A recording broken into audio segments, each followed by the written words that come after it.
Thank you very much. Let's take our seats. Thank you very much.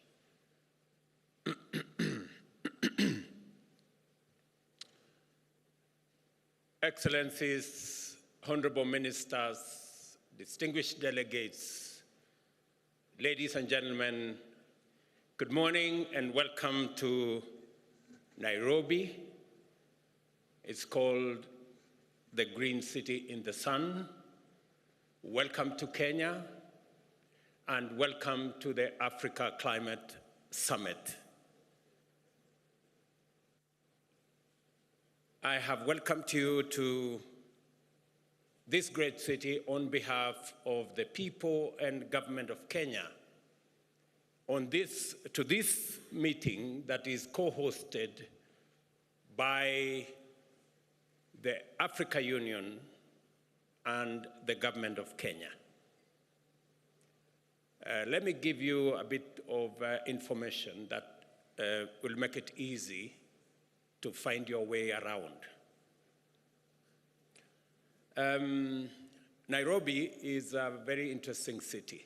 On one side, there's a full canopy forest. And on the other side, we have a wildlife national park.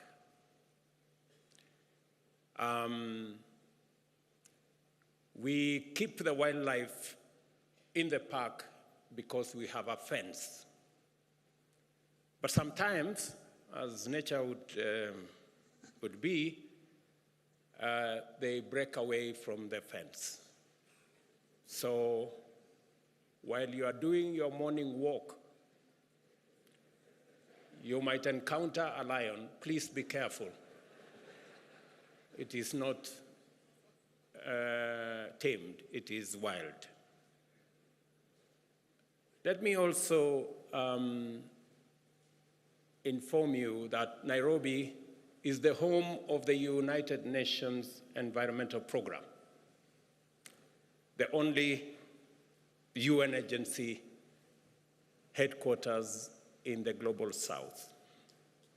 So, discussing matters environment, you are in the correct city. And if you need any referencing, the UNEP is right here. Let me also volunteer some additional information that Kenya, a few kilometers from where you are seated, scientists, including myself as a scientist, discovered and located the earliest remains of man on Earth. In other words,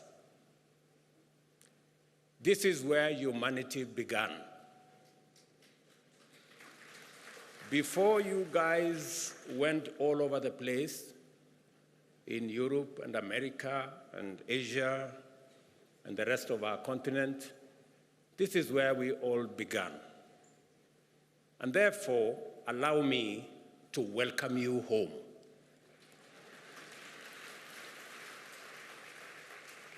And in a few months, we are having a conversation as Kenyans. In a few months, we are seriously considering abolishing any visa requirement because it is unfair to ask anybody coming home for visa.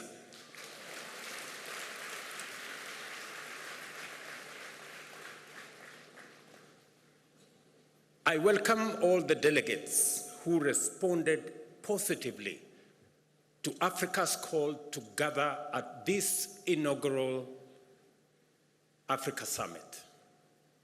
In order for us to imagine, design, and then build a future of prosperity for Africa and the world. You have just stepped into, let me take that again. You have not just stepped into a conference hall. You have entered the future, a future ripe with potential driven by global partnerships committed to African prosperity, inclusive growth, and a livable planet for all of us. Clearly, Therefore, this is no ordinary summit. We are not here just to talk about Africa or climate change in the usual way, which often accentuates our divisions. You all remember the North versus South, developed versus developing, polluters versus victims, and the whole of that conversation. And even within our own government, sometimes we have conversations around economic development, so badly needed for us to achieve stable and dignified livelihoods, and is often cast as a trade-off with environmental stewardship as if they are mutually exclusive, when in actual fact, they are positively reinforcing. Let me be clear, these conversations are necessary. Africa's carbon footprint remains small, but the human toll of climate change is disproportionately high. The urgency to address loss and damage and to configure appropriate financial mechanisms for resilience grows with each extreme weather event and each bout of climate-induced insecurity. A complex interplay of needs and responsibilities is a daily challenge, but it should not lead to a deadlock.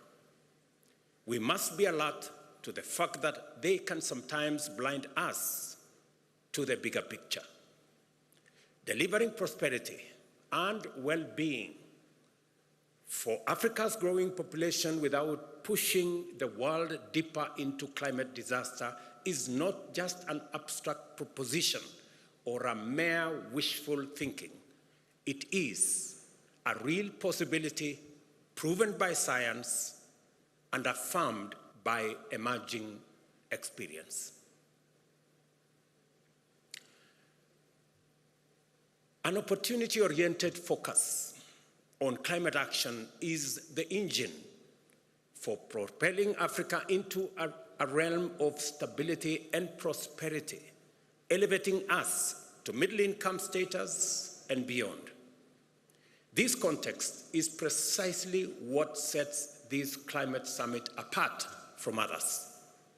It aims to unite us across neighborhoods, across sectors, across institutions, local or international, across country borders, across continents, and across generations.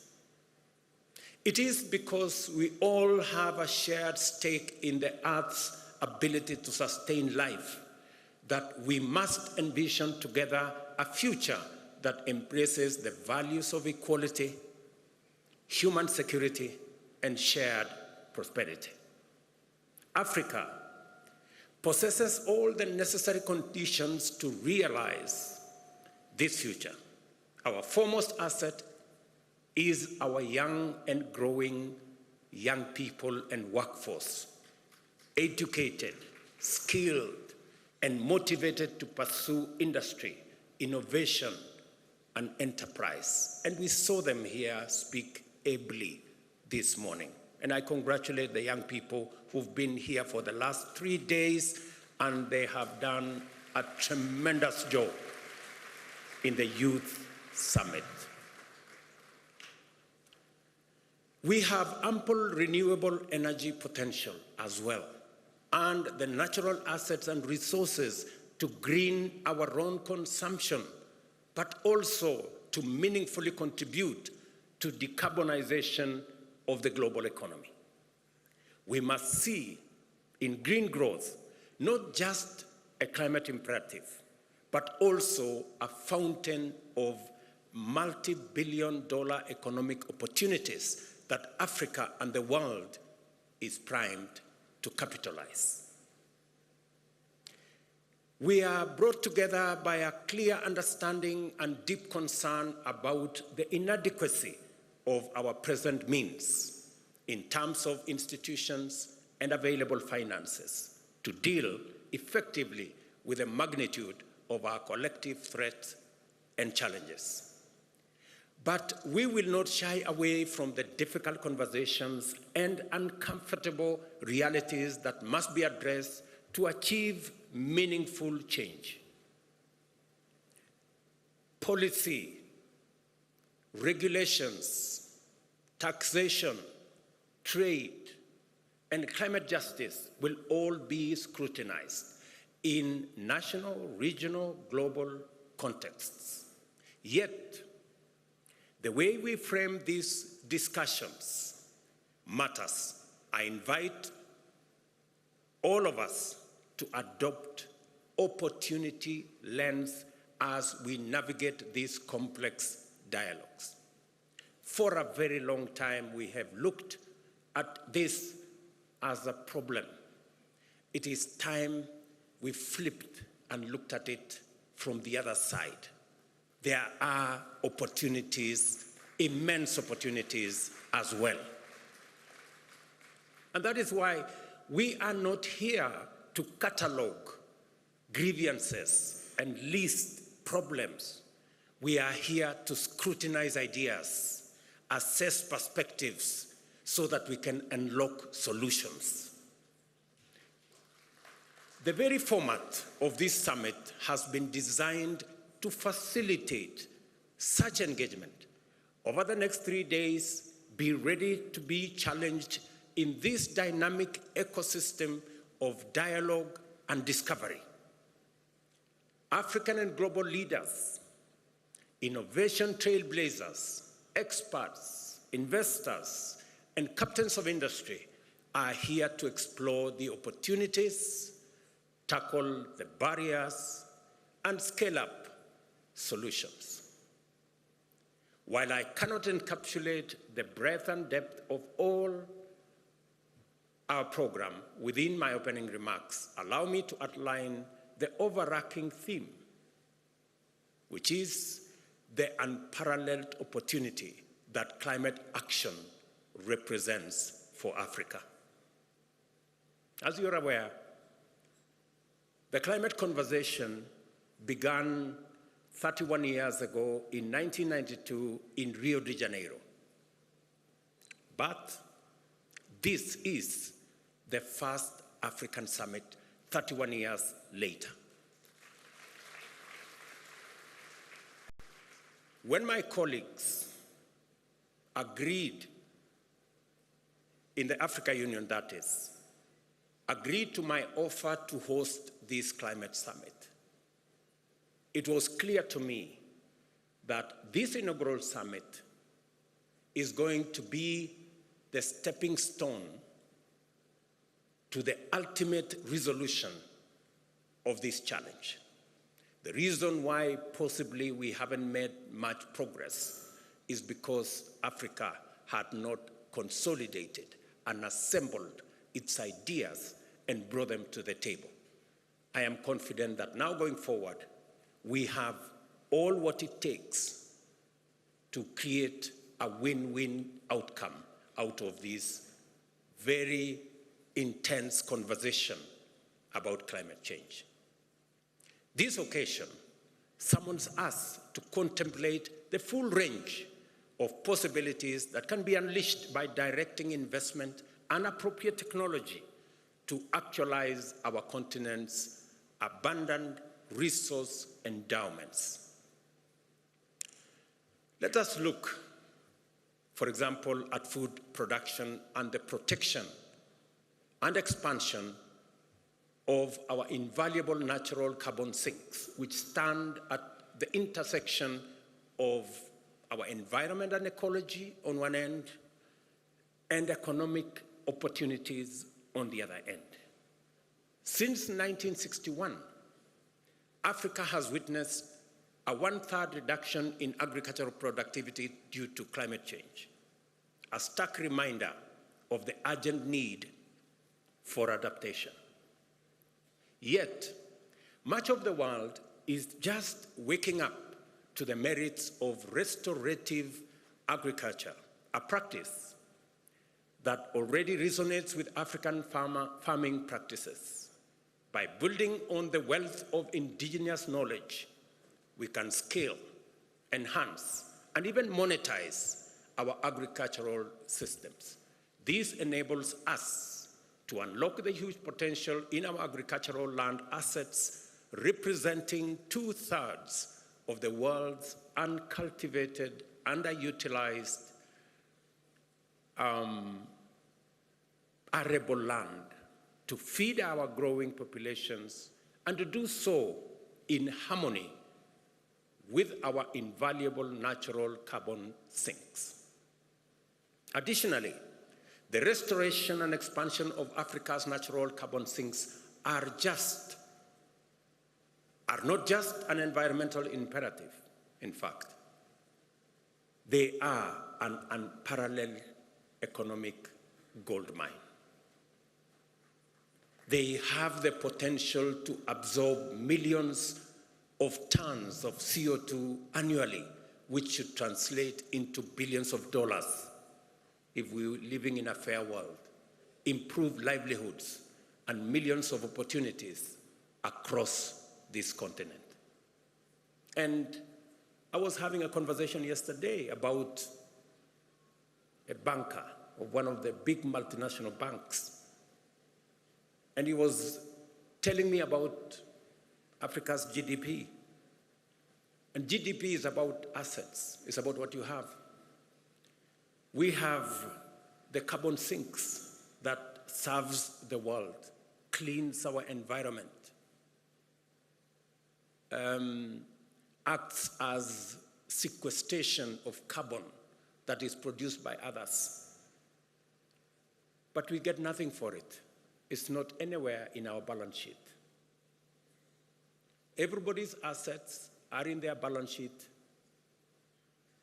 Some of ours are not in that balance sheet. The day we put our whole assets in our balance sheet, you will know that we are a very wealthy continent.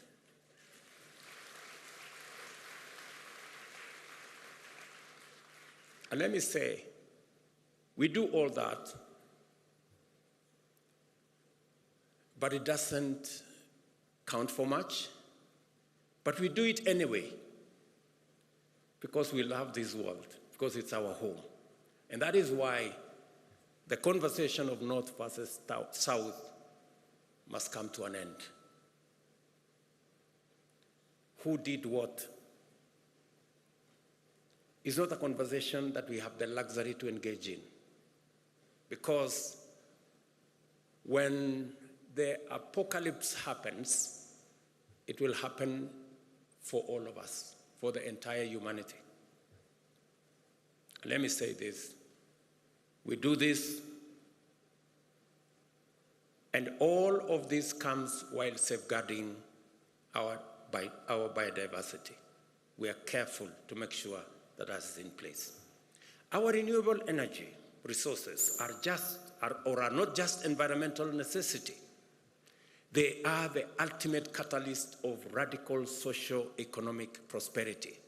They can fuel sustainable development, drive economic growth, create jobs, and also uplift millions from energy poverty, all while reducing our carbon footprint continentally and globally.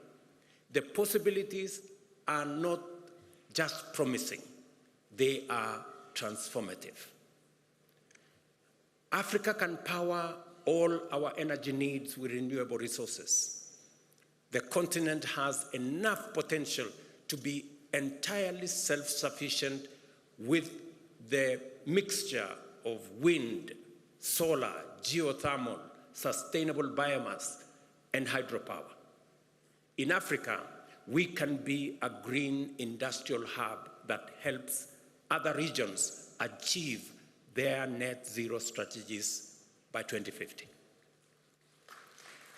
In other words, what I'm saying is unlocking the renewable resources that we have in our continent is not only good for Africa, it is good for the rest of the world.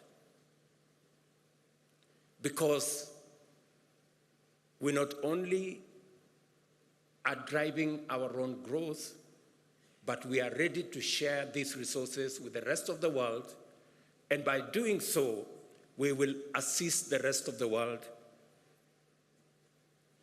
in ensuring that we move towards the net zero target that we all set for ourselves.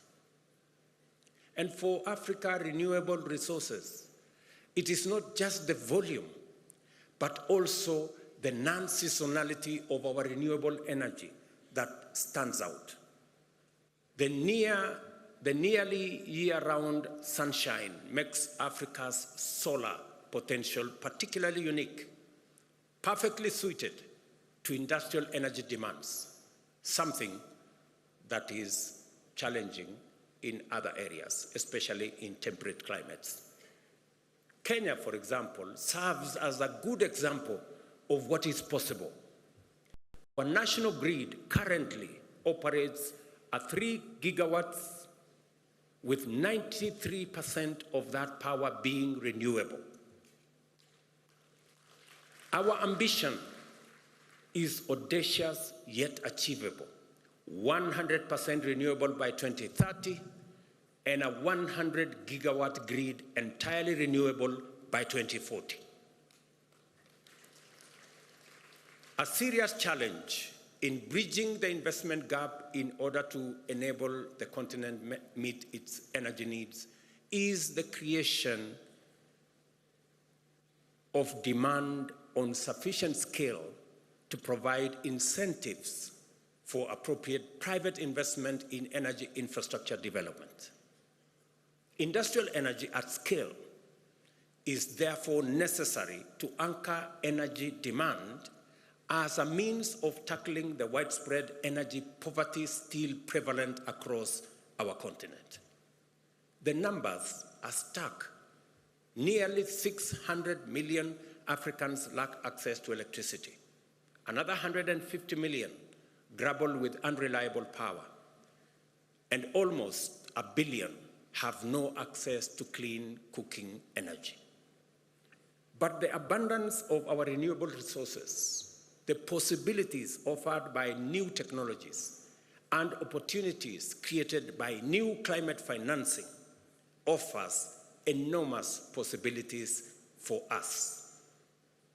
We have the capability to provide reliable and cost roles to constructing and assembling electric motor vehicles, batteries, and other components. Let me invite you to this unprecedented geo-economic opportunity for Africa. We are already key players in the extraction of these minerals, but much of the higher value addition, smelting, refining, assembly, and even the production of electric motor vehicles happens elsewhere. Production of electric motor vehicles happens elsewhere. Let's put some numbers to add perspective to what I'm saying.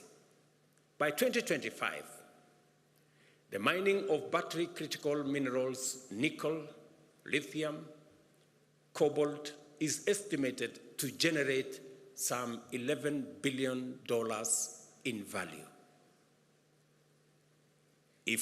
However, if we take the next step and engage in value-added activities like refining these minerals into industrial-grade metals, that value could quadruple to $50 billion.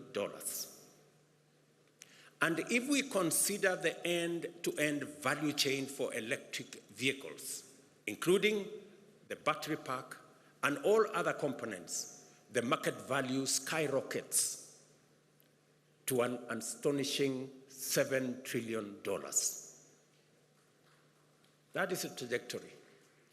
What today we are selling for $11 billion could be $7 trillion if we engage in the right trajectory. And that is what we are saying. And that is what Madam Josefa was saying.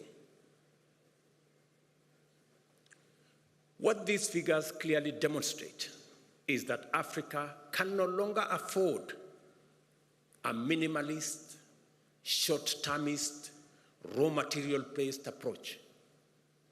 The time has come for us to break out of the shackles of low ambition. We must now begin to aim higher and strive for more and better outcomes. As we work towards capturing more economic value from these opportunities, we are not just building a resilient and prosperous continent, we are also contributing to a more balanced and stable global economy. It is the only way, ladies and gentlemen, we are going to stop the migration using rickety boats from one continent to another. It is the way that we are going to stop the negativities. We need to balance our development, and we have the assets to do it, and we have the ambition to do it, and we want to do it together. Trillions of dollars globally are looking for green investment opportunities as the pressure to tackle climate change and crisis heightens. Africa holds the key to accelerating decarbonization of the global economy. It is a statement of fact.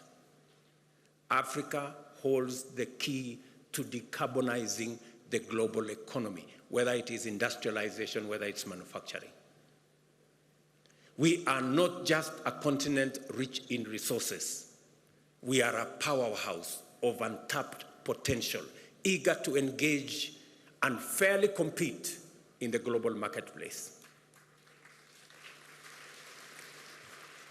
Consider this. Every year, Africa needs to generate approximately 30 million jobs, new jobs for that matter, to accommodate its rapidly expanding workforce. These are not just numbers. They are not just statistics. These are 30 million opportunities to build our future, 30 million dreams that can be fulfilled through climate-proof avenues of growth, and 30 million steps towards shared prosperity. The examples I have shared with you are not mere statistics. They are pragmatic routes for Africa to not only participate in the global economy, but to excel and to grow. I accept that it is one thing to say what is possible, and entirely another to make it happen. For example, infrastructure is expensive. It needs finance and finely tuned policies to attract investors. It needs technical know-how and agile institutions.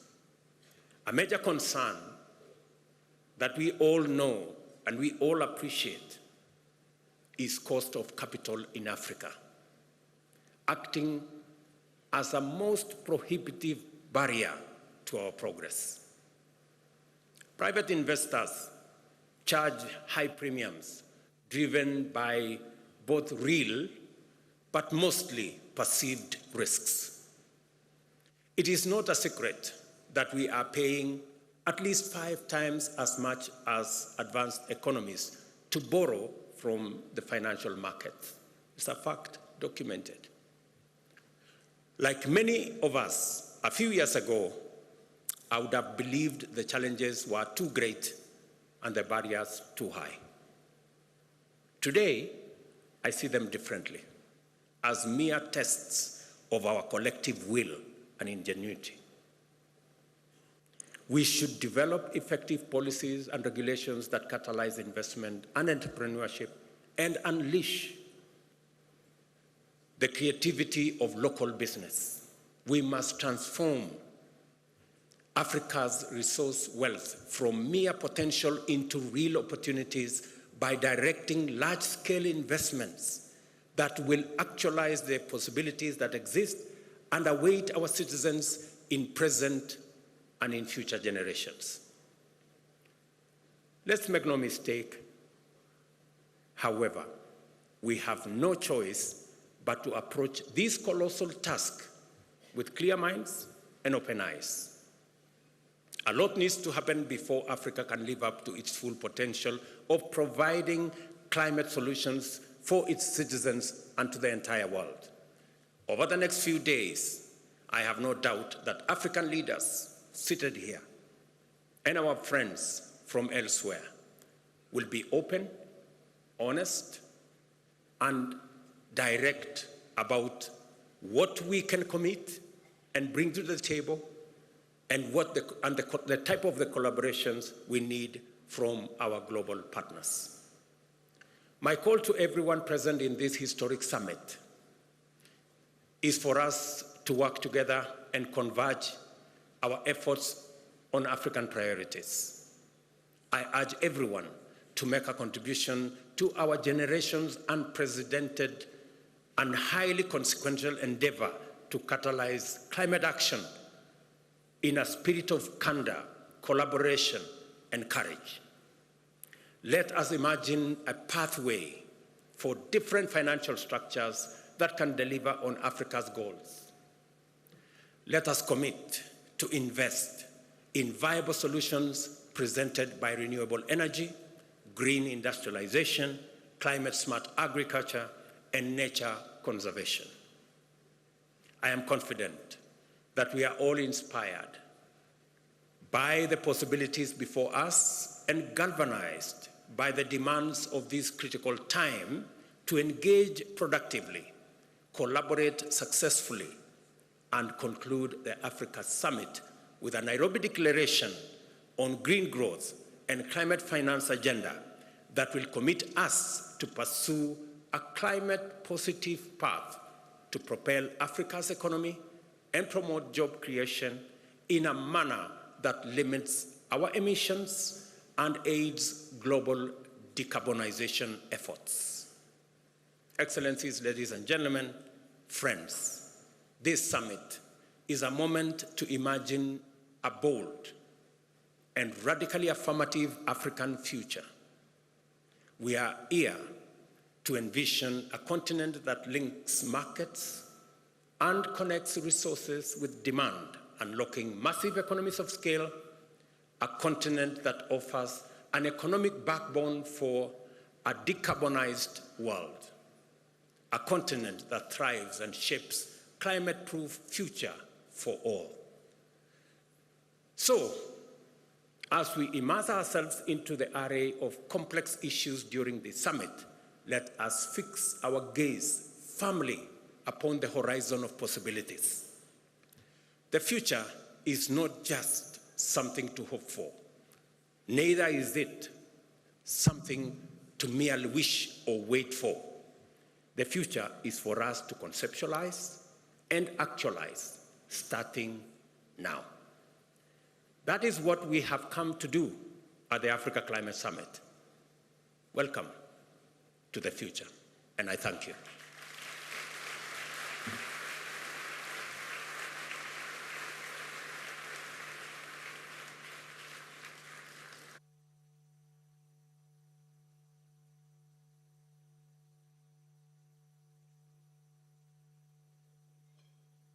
One more round of applause to all the speakers who have spoken so well. Thank you very much, Your Excellency.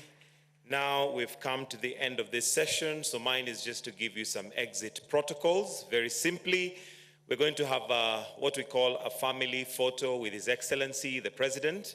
And so we are inviting the AU leadership and all the ministers, including our cabinet secretaries, to join His Excellency